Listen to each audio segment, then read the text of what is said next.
आज मैं संघ तथा संघ के परिप्रेक्ष्य में वो मूल तत्व जो संघ के निर्माण तथा संघ को संचालन में सहयोगी होते हैं, उन बातों पर हम विस्तृत रूप से चर्चा करेंगे। सर्वप्रथम, संघ का निर्माण किसी व्यक्ति विशेष के द्वारा अपने सिद्धांतों को पूरा करने या किसी लाभ के द्वारा को प्राप्त करने के लिए, मतलब लाभ को प्राप्त करने के लिए, या किसी व्यक्ति के समूह के द्वारा किसी लाभ को प्राप्त करने के लिए जिस व्यक्ति विशेष का जो समूह होता है उसे संघ कहते हैं। संघ कई प्रकार के होते हैं, लेकिन हम इन बातों को संघ या संघ के प्रकार के बारे में बातें हम किसी दूसरे क्लास में करेंगे। आज हम संघ को संचालन हेतु जो मूल तत्व होते हैं, जो सदस्य होते हैं, उस बातों पर हम आज चर्चा करेंगे। सर्वप्रथम, संघ के निर्माण के बाद संघ को सुचारू रूप से चलाने के लिए, संघ के सदस्यों को नियम कानून को पालन करवाने के लिए तथा संघ के उद्देश्यों को प्राप्त करने के लिए कुछ सदस्य का चुनाव किया जाता है। उसमें से मुख्य सदस्य होते हैं अध्यक्ष का पद। अध्यक्ष का पद उस संघ के लिए बहुत जरूरी होता है। मतलब अध्यक्ष का पद संघ के प्रमुख का पद होता है। मतलब किसी भी संस्था या बोर्ड या किसी संघ का जो प्रमुख होता है उसे हम अध्यक्ष कहते हैं। अध्यक्ष का चुनाव सामान्यतः गुप्त मतदान के द्वारा किया जाता है और संघ के सदस्य एक से अधिक हो सकते हैं और एक से अधिक संघ के सदस्यों के द्वारा एक से अधिक अध्यक्ष को चुनाव में खड़ा किया जा सकता है और उन अध्यक्षों में से वोट के द्वारा जिनको ज़्यादा मत प्राप्त होते हैं वो अध्यक्ष के पद पर पीठासीन होते हैं।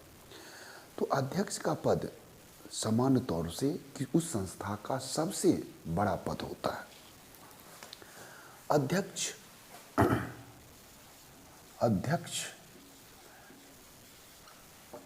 का जो पद होता है उस संस्था का सबसे बड़ा पद होता है और इसको प्रमुख कहा जाता है। प्रमुख या प्रधान कहा जाता है। दूसरे रूप में इसे मुखिया का, संस्था का मुखिया भी कहा जाता है। संस्था का मुखिया कहा जाता है। उस संस्था का जो अंतिम निर्णय होते हैं, जिस पर उस सभी को मानना जरूरी होता है, वह अध्यक्ष का पद होता है। अध्यक्ष का पद बृहत होते हैं। संघ के सदस्यों को समन्वय बनाना, संघ में कोष में कितने पैसे आए उसको दूर से अवलोकन करना तथा कार्य में देखना कि संघ कितनी प्रगति हो रही, इन सारे चीज़ को तथा संघ में प्रत्येक सदस्य अनुशासन का पालन कर रहे हैं नहीं, इन सारी बातों का ध्यान रखना भी अध्यक्ष का मूल कर्तव्य होता है। अध्यक्ष के पद का चुनाव होने के बाद उसके बाद उपाध्यक्ष का चुनाव किया जाता है। उसके बाद उपाध्यक्ष का चुनाव किया जाता है। उपाध्यक्ष अपनी योग्यता में अध्यक्ष के बराबर होते हैं, लेकिन वह अध्यक्ष की गैरहाजिरी में उनके निर्णयों को निर्वहन के लिए उपाध्यक्ष चुने जाते हैं। उपाध्यक्ष का निर्णय भी अंतिम निर्णय माना जाएगा जब अध्यक्ष ना हो, लेकिन जब अध्यक्ष पद पर होंगे तो उपाध्यक्ष का काम एक साइलेंट वर्क होता है, समन्वय वर्क होता है लेकिन साइलेंट होता है। उसके बाद सचिव का चुनाव किया जाता है। सचिव किसी संस्था का या संघ का एक पत्राचार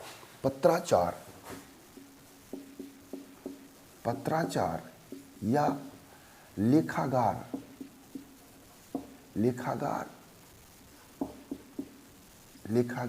या लिपिक होता है। लिपिक होता है जो संघ के प्रति जवाबदेही रखता है। किसी भी पत्र का जवाब देना या कोई पत्र आता है उसको समझना या उसे अध्यक्ष के सामने प्रस्तुत करना, वह सचिव का काम होता है। सचिव का किसी भी संघ में बहुत ही महत्व होता है। तो सचिव का समझदार और विद्वान होना अति आवश्यक है।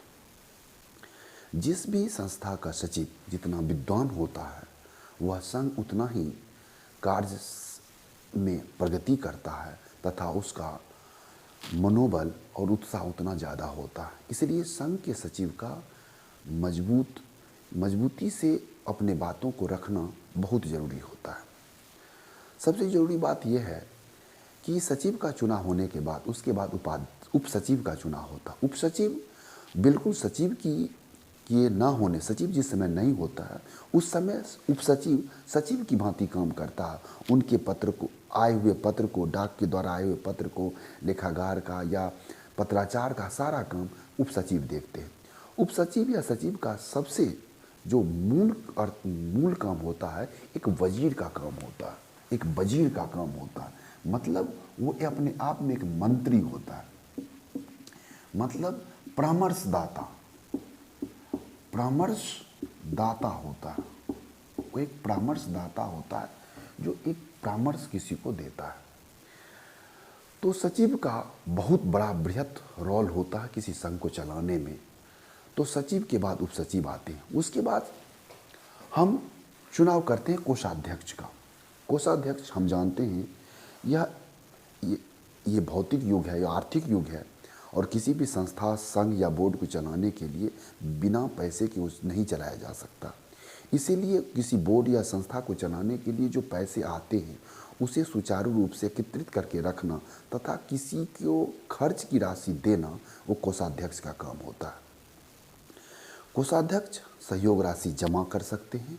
किसी व्यक्ति को कह सकते हैं कि आप सहयोग राशि जमा करें तथा संघ में सहयोग राशि को समुचित ढंग से लिखकर डे बुक डायरी बनाकर अध्यक्ष के सामने पेश किया जाता है, इतना खर्च हुआ।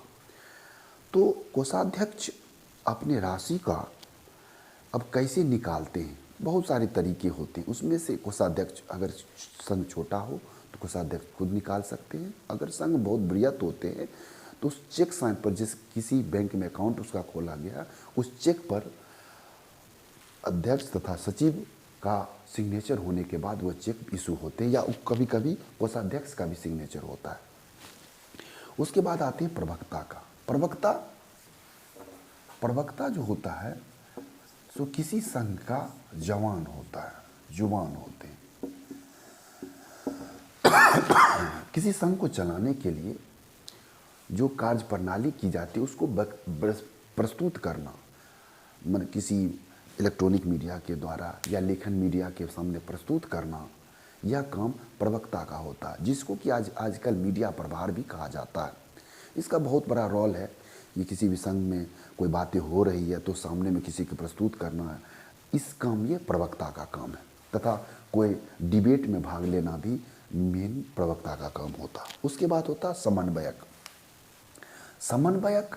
जो समन्वयक हैं, इनका मूल काम होता है कि संघ के सदस्यों में एक समन्वय बना के रखना कि कोई ऐसा सदस्य ना हो कि किसी से किसी को तकलीफ हो। अगर तकलीफ हो जाए तो उसे एक दूसरे से जोड़ के रखना, वो समन्वयक का काम होता है।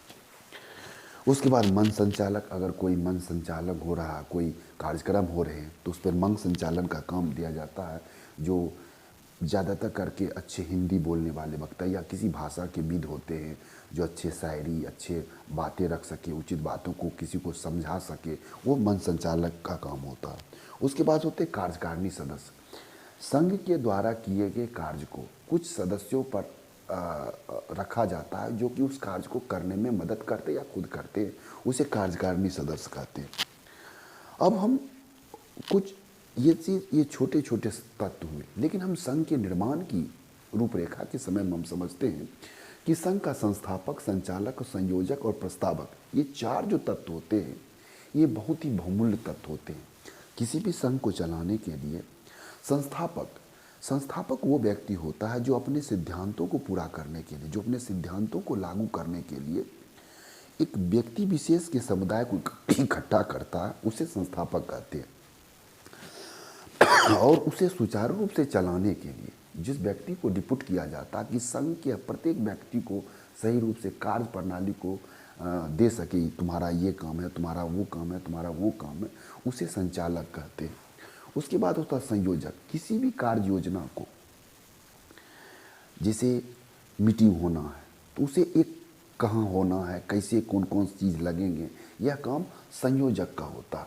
प्रस्तावक किसी प्रस्तावना को प्रस्तुत करना, कोई मैटर अगर उठा तो सबसे पहले प्रस्ताव उस मैटर को किसी के सामने बोलना, प्रस्तुत करना, वो प्रस्तावक का काम होता है। तो हम एक छोटे रूप में समझा चुके हैं कि किन सदस्यों का क्या काम होता है। संस्थापक, संचालक, संयोजक, प्रस्तावक, अध्यक्ष, उपाध्यक्ष, सचिव, उपसचिव, कोषाध्यक्ष, प्रवक्ता, समन्वयक, मंच संचालक और कार्यकारिणी सदस्य। इसे बृहत रूप से समझने के बाद आप संघ के कार्य प्रणाली को आसानी तरह से समझ सकते हैं। धन्यवाद।